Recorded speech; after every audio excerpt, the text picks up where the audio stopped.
নীলার পেটে আসবে এমন একজন শক্তিশালী বাচ্চা যে তোমাকে আর তোমার পরিবারের সবাইকে বাঁচাবে।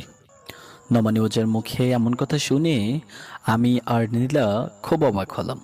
আমি হেসে বললাম, ওজা সাহেব, আপনি কি পাগল হয়েছেন?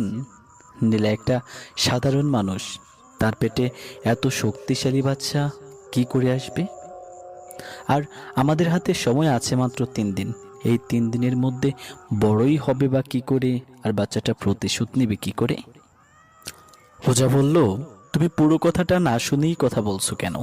আগে আমার কথাটা তো শোনো। আমি বললাম, আচ্ছা ঠিক আছে, বলুন কি বলবেন আপনি। নোমানি ওজা আমাকে উদ্দেশ্য করে বলল, শোনো, আমি জানি 3 দিনের মধ্যে একটা বাচ্চা জন্ম নেওয়া এবং প্রতিশোধ নেওয়া কখনোই সম্ভব নয়, কারণ এটা কোনো সাধারণ মানুষ করতে পারবে না। তাতে প্রকৃতি বিরোধী কাজ হবে। কিন্তু এই একই বিষয় যদি তুমি আত্মাদের বেলায় দেখো, তাহলে এটা সম্ভব, যেটা চন্দ্রা করে দেখিয়েছে। চন্দ্রা তার সন্তানকে মাত্র 3 দিনের মধ্যেই পৃথিবীতে এনে পড়েছে। আমি বললাম, সব তো বুঝলাম, কিন্তু নীলার পেটে ওই শক্তিশালী বাচ্চাটা আসবে কি করে?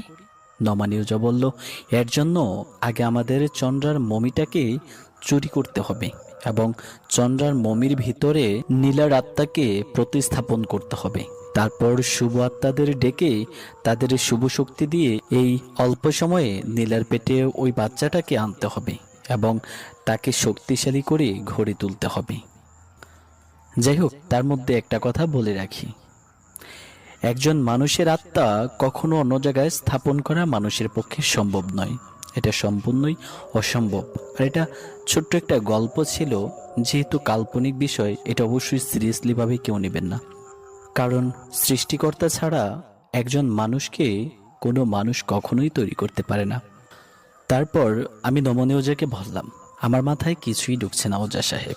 ওজা বলল, আমরা চন্দ্রার মমিটাকে দেহ হিসাবে ব্যবহার করে তার ভিতরে তোমার স্ত্রীর আত্মা ঢুকিয়ে সেই শক্তিশালী বাচ্চাকে পৃথিবীতে আনবো।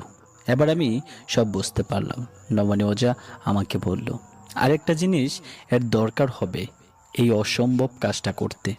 আমি বললাম, কি জিনিস? নমনে ওজা বলল, চন্দ্রার মাথার চুল। আমি বললাম, চন্দ্রার মাথার চুল কেন?